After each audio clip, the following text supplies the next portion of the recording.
Hello student, जे advance 2025 paper second के एक course solution में आपका स्वागत है। तो हम क्वेश्चन पढ़ते हैं। क्वेश्चन के अंदर क्या कह रहा है। एक conducting solid sphere, radius R, mass M, carry a charge Q, sphere of rotating about an axis passing through a centre of with a uniform angular speed omega. Angular speed omega से कोई sphere rotate कर रहा है जिसकी radius R और charge Q और mass M है।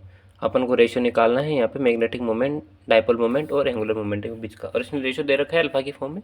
तो अल्फा की वैल्यू निकालनी है अपन को। तो सॉल्यूशन करते हैं अपन। तो अपन को कंडक्टिंग सॉलिड स्फीयर दे रखा है लाइक कंडक्टर। तो जब अपन सबसे पहले अपन मैग्नेटिक मोमेंट और एंगुलर मोमेंट का रेशियो निकालना है, तो सबसे पहले अपन मैग्नेटिक मोमेंट निकालते हैं यहाँ पे।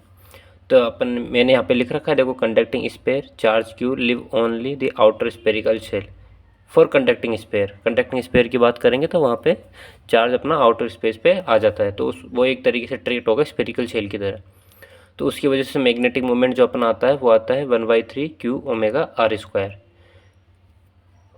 तो magnetic dipole moment depend on charge distribution, और ये चीज़ सबसे इंपॉर्टेंट है। जो मैग्नेटिक डाइपोल मोमेंट है वो डिपेंड करता है ओनली ऑन चार्ज डिस्ट्रीब्यूशन।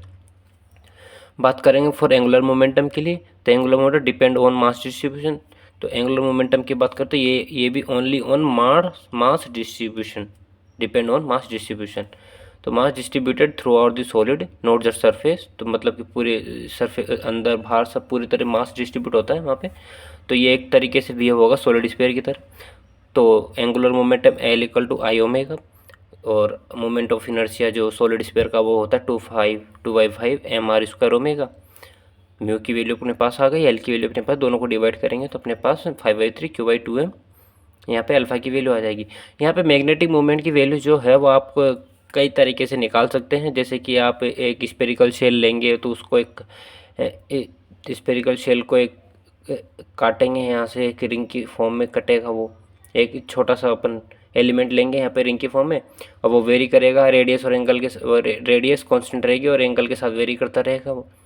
तो वहाँ से अपन निकाल सकते हैं। और एक दूसरा तरीका ये होता है कि भाई यहाँ पे μ/L अपन को पता ही है Q/2m होता है, तो यहाँ पे L स्पेरिकल शेल के लिए 2/3 mr स्क्वायर ओमेगा। तो यहाँ से ये भी अपने पास 1/3 Q ओमेगा आर स्क्वायर अपना आ जाएगा। Thank you.